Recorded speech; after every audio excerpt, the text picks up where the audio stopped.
بسم الله الرحمن الرحيم إن الحمد لله نحمده ونستعينه ونستغفره ونعوذ بالله من شرور أنفسنا وسيئات أعمالنا من يهده الله فلا مضل له ومن يضلل فلا هادي له أشهد أن لا إله إلا الله وحده لا شريك له وأشهد أن محمدا عبده ورسوله أما بعد فإن أصدق الحديث كتاب الله وخير الهدي هدي محمد صلى الله عليه وعلى آله وسلم وشر الأمور محدثاتها فإن كل محدثة بدعة وكل بدعة ضلالة وكل ضلالة في النار.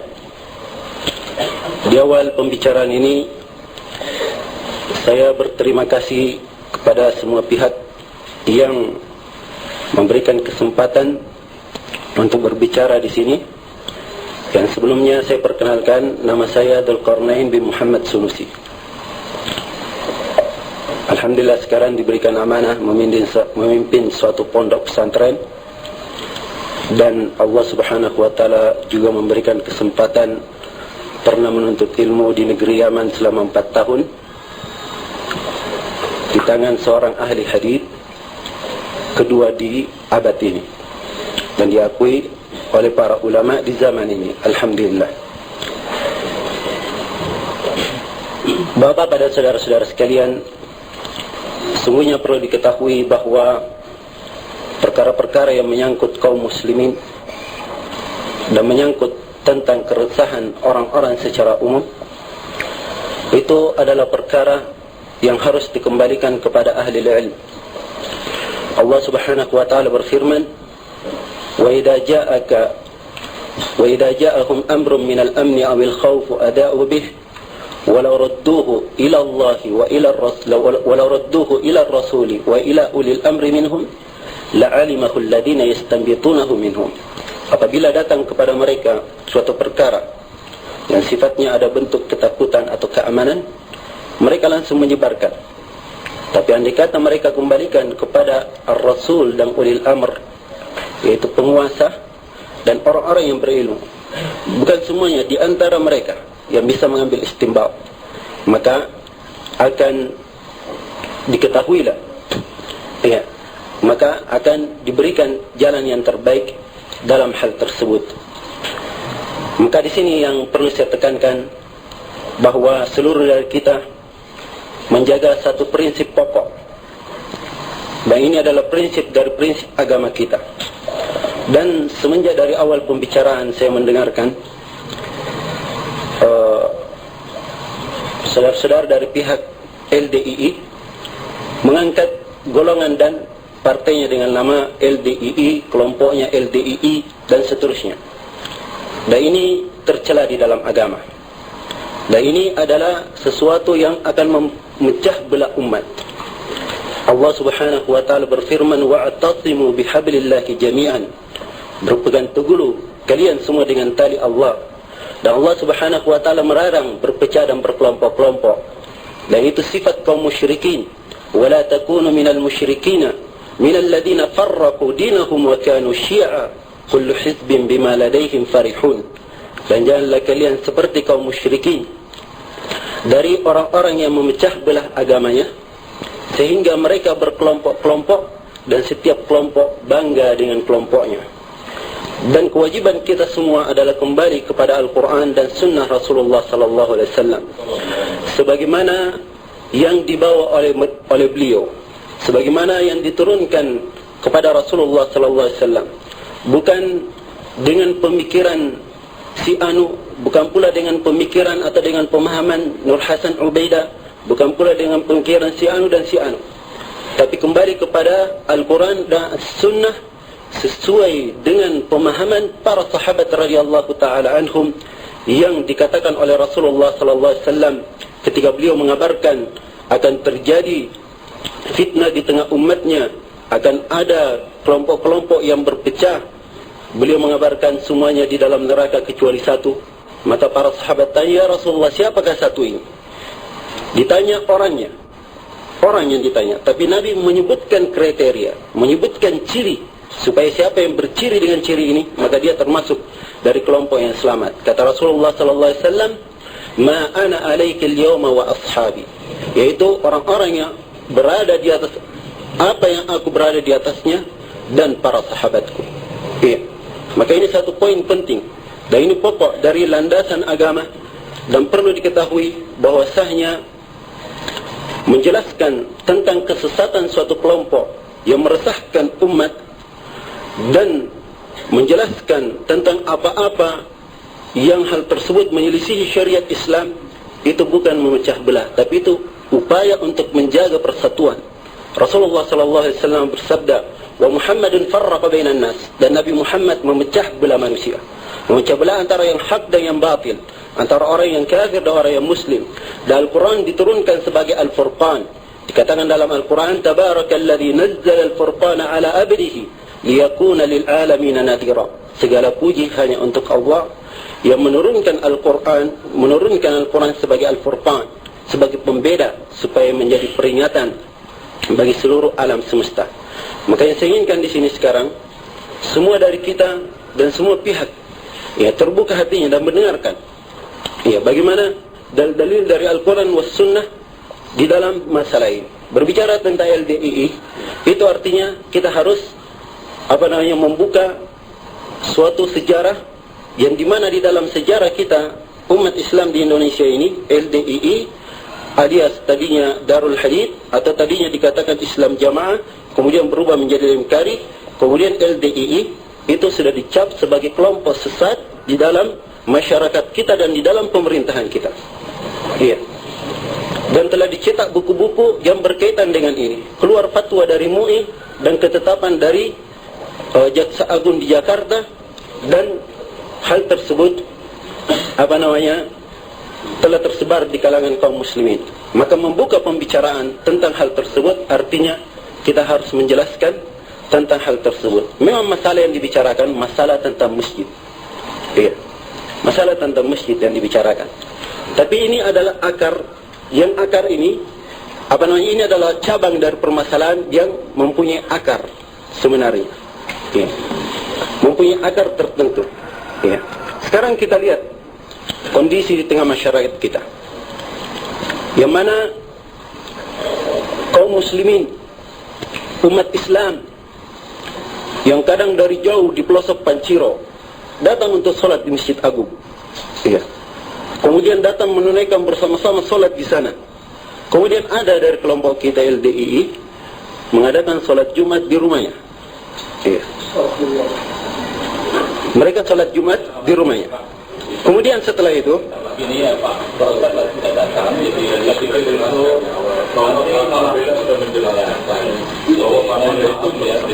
saya akan terangkan dengan dalil dari Al-Quran dan Sunnah Rasulullah SAW. Untuk apa keluar dari majelis? Ya. Untuk apa keluar? Dan saya mendapatkan data-data itu dari orang-orang yang mungkin sudah lebih lama dari bapak-bapak yang hadir di sini. Data-data ini terbukukan dari orang-orang yang merupakan tokoh-tokoh dulunya di sana.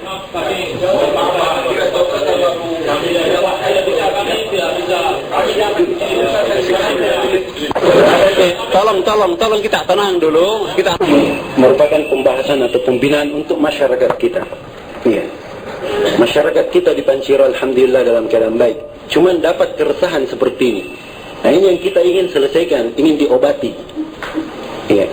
Dengan model-model ada orang yang bikin sholat Jumat sendiri di rumahnya, dengan alasan, kalau disampaikan kepada kita alasannya khutbah kami tidak sama, kami bahasa Arab, anda bahasa Indonesia.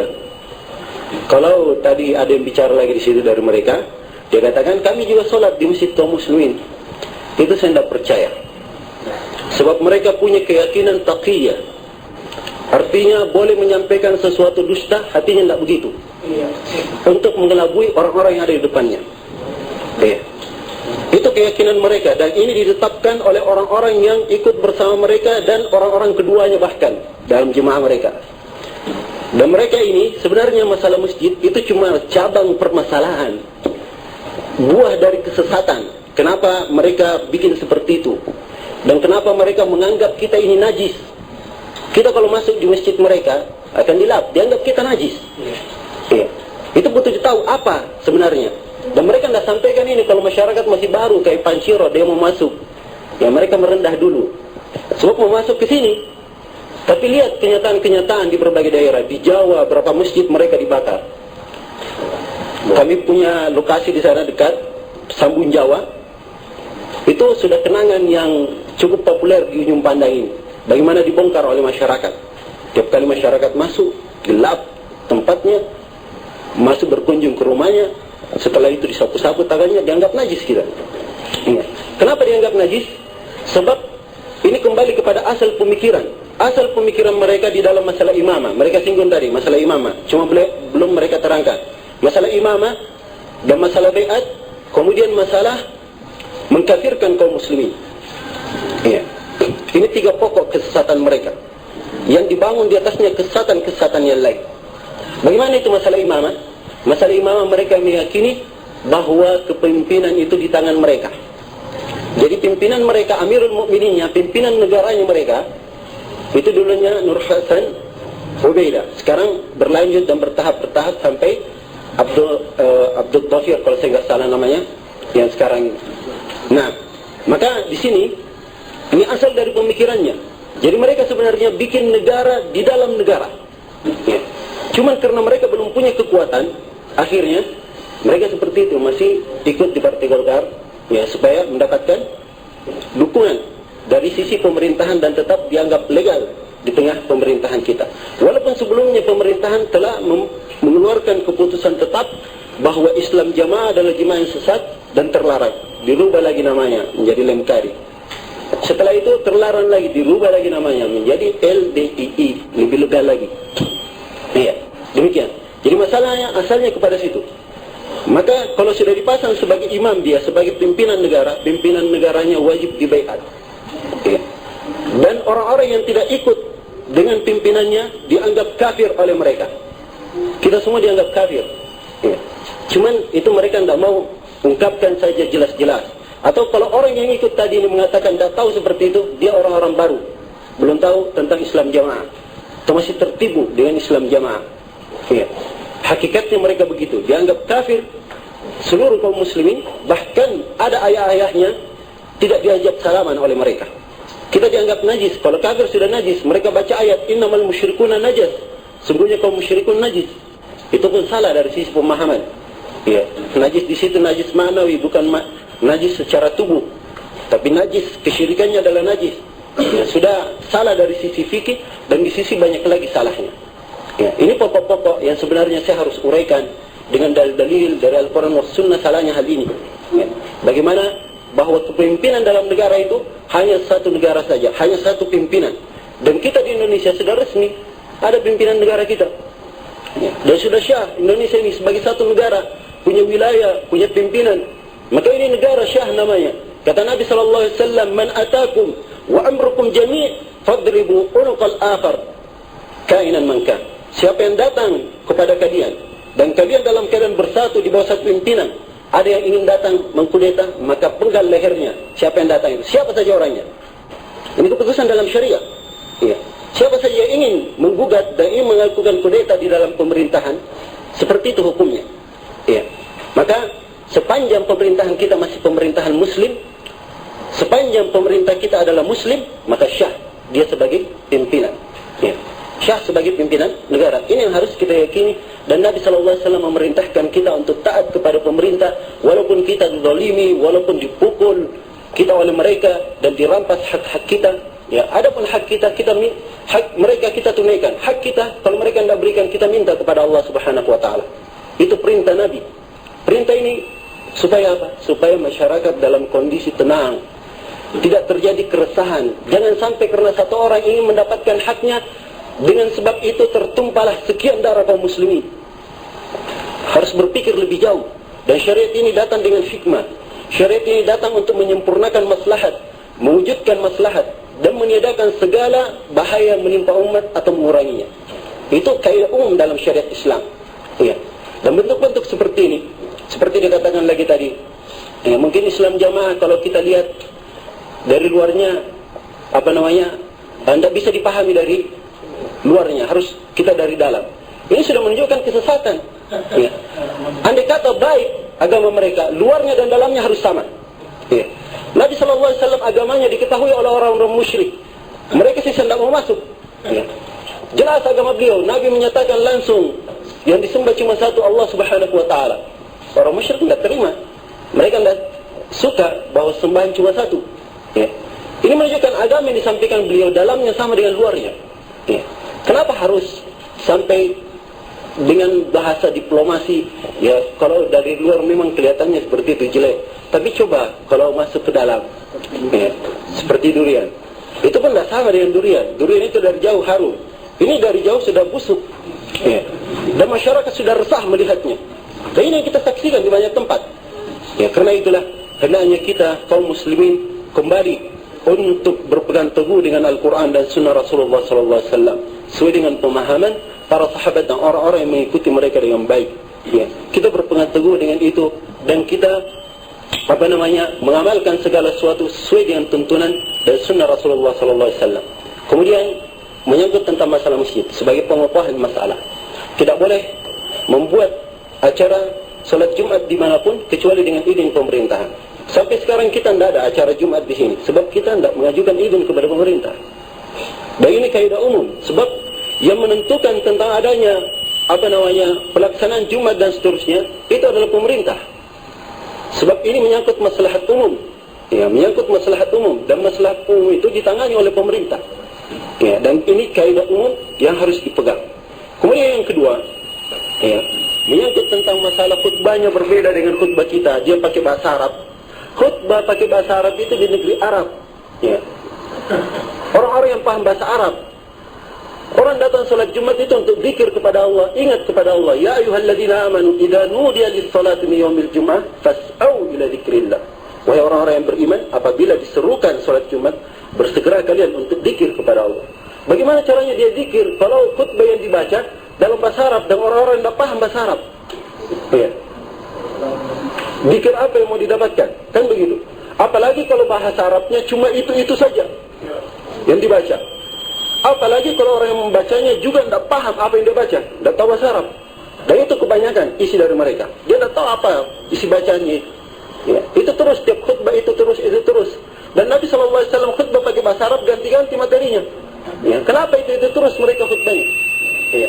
Kemudian sisi yang lain dari ayat kita bahwa boleh berkhutbah dengan bahasa di tempat tersebut. Allah Subhanahu wa taala berfirman, "Wa ma arsalna mir rasulin illa bilisani qaumihi liyubayyana lahum." Dan tidaklah kami mengutus seorang rasul pun kecuali dengan lisan kaumnya. Dengan lisan kaumnya supaya menjelaskan kepada mereka. Ya. Jadi dengan lisan kaumnya supaya dijelaskan. Ya. Adapun lisan Arab itu dengan bahasa Arab. Kalau orang Indonesia mampu bahasa Arab, semua rata-rata masjid paham, kita khutbah pakai bahasa Arab. Ya, demikian. Tapi berhubung karena kebanyakan masyarakat kita tidak paham bahasa Arab, maka untuk menyempurnakan makna berzikir dan mereka setiap pekan, ya, di kehidupan dunianya kadang ada yang bermaksiat dan seterusnya, butuh diingatkan, butuh dikembalikan ke jalan Allah, maka butuh disampaikan dengan bahasa yang mereka pahami. Ya, bahasa yang mereka pahami. Dan ini fatwa dari ulama-ulama besar yang menghabiskan umurnya puluhan tahun di dalam masalah ini. Syekh Abdul Aziz bin Baz, fatwa bolehnya khutbah dengan bahasa selain bahasa Arab. Syekh Ibnu Utsaimin, ya, keduanya sudah meninggal rahimahullah. Dan banyak lagi dari para ulama yang menunjukkan tentang hal tersebut. Ya. Maka hal-hal yang seperti ini hanya hendak memasukkan keresahan di tengah masyarakat kita. Dan kita berusaha menjaga bagaimana masyarakat kita tetap baik, ya, dan tetap dalam keadaan sejahtera, dan dalam ibadah mereka tetap di atas tuntunan yang benar. Kemudian satu lagi, kewajiban kita bersama untuk menjaga hal ini. Dan menjaga jangan sampai kita dimasuki oleh orang-orang yang bisa mencelakakan masyarakat kita. Sebab siapa yang melindungi orang-orang yang seperti ini dapat ancaman yang sangat keras dalam hadis. Kata Nabi SAW dalam hadis Ali bin Abi Thalib, riwayat Bukhari dan Muslim. Riwayat Bukhari dan Muslim, kitab mereka juga mengaku mangkul Bukhari dan Muslim. Ya. Walaupun sanadnya tidak mau kita tidak tahu sanadnya dia dapat dari mana. Dan sanadnya itu bagaimana bentuknya. Semua sanad itu, pelajaran sanad ada kaidah-kaidahnya. Kaidah-kaidah ini saya yakin mereka tidak paham. Ya. Saya kan mereka tidak paham kaidah-kaidah dalam sihir sanad itu. Kalau kita berbicara uraikan panjang lebar tentang sanad, masalah ijazah, masalah munawalah, masalah wijadah, masalah ini, mereka mau paham dari mana? Tidak pernah mempelajari hal tersebut. Ya. Dan mereka hanya mengambil ilmu dari orang-orangnya sendiri. Ya. Mereka mau paham dari mana hal tersebut? Kalau tidak mengambil dari ulama besar, ulama-ulama yang ditokohkan, yang menghabiskan umurnya puluhan tahun dalam mempelajari ilmu agama. Harusnya kita mengambil dari ulama-ulama dan tidak terbatas memang kepada satu alim, sebab ilmu itu tidak dikumpulkan oleh seorang pun. Walaupun dia menuntut ilmu 1000 tahun, tidak bisa dikumpulkan semua ilmu agama. Pasti ada juga luputnya. Namanya manusia penuh dengan kekurangan dan penuh dengan kekurangan. Ya. Maka karena itulah di dalam hadis riwayat Bukhari dan Muslim dari hadis Ali bin Abi Thalib, ya, beliau berkata, Rasulullah sallallahu alaihi wasallam menulis di dalam satu lembar diberikan kepada Ali bin Abi Thalib. Di antara lembaran yang ditulis ini, Rasulullah SAW bersabda, Al-Madinatu haramun min baina a'idin ila kada. Sungguhnya Madinah itu negeri haram. Dari sini sampai sini diberi batasan. Di mana batasan Madinah itu? Tidak boleh dimasuki oleh orang kafir. Kemudian setelah itu beliau berkata, Faman awa muhditha. Ya. Kata beliau, siapa yang melindungi orang yang membuat perkara baru dalam agama, orang yang bikin perkara baru dalam agama. Atau dalam riwayat yang lain, wa man awa muhdatha, siapa yang melindungi suatu bid'ah atau dia sendiri menganut bid'ah, maka ancamannya fa alaihi la'natullah, dia akan mendapatkan laknat dari Allah, wal malaika, dan dari para malaikat, wan nasi ajma'in, dan dari seluruh manusia. Kita takutkan kalau orang-orang masuk seperti ini, dalam keadaan seperti ini, yang kita yakini bersama bagaimana sesatnya mereka, dan juga dikokohkan kesesatan mereka dalam pemerintahan kita, kita lindungi mereka di sini, maka kita takut akan turun laknat kepada kita di sini, dan akan kurang berkah yang didapatkan di sini, sebab berkah akan turun kepada penduduk negeri kalau mereka beriman dan bertakwa. Walau anna ahlal qura amanu wattaqau la fatahna 'alaihim barakatin minas sama'. Andai kata penduduk negeri beriman dan bertakwa, maka kami akan bukakan pintu-pintu berkah dari langit dan bumi. Tapi kalau tidak bertakwa, maka akan melahirkan bencana yang akan menimpa umat tersebut. Ya. Dan juga Allah Subhanahu wa taala berfirman, "Wala tarkanu ila alladziina zalamu fatamassakumun nar." Dan jangan kalian condong kepada orang-orang yang zalim sehingga kalian disentuh oleh api neraka. Mungkin ini secara ringkas yang saya bisa uraikan tentang masalah ini, berhubung karena waktu juga membatasi, dan saya berterima kasih banyak atas kebijaksanaan ya Pak Desa dan kekokohan beliau di dalam menjaga keutuhan masyarakat kita dan menjauhkan keresahan dari masyarakat. Dan mudah-mudahan Allah Subhanahu wa taala menjadikan kita semua sebagai dai yang membawa petunjuk dan sebagai orang-orang yang menjaga perkara-perkara prinsip dalam syariat kita. Innahu waliyudzalika wal qadiru alaih. Wassalamualaikum warahmatullahi wabarakatuh.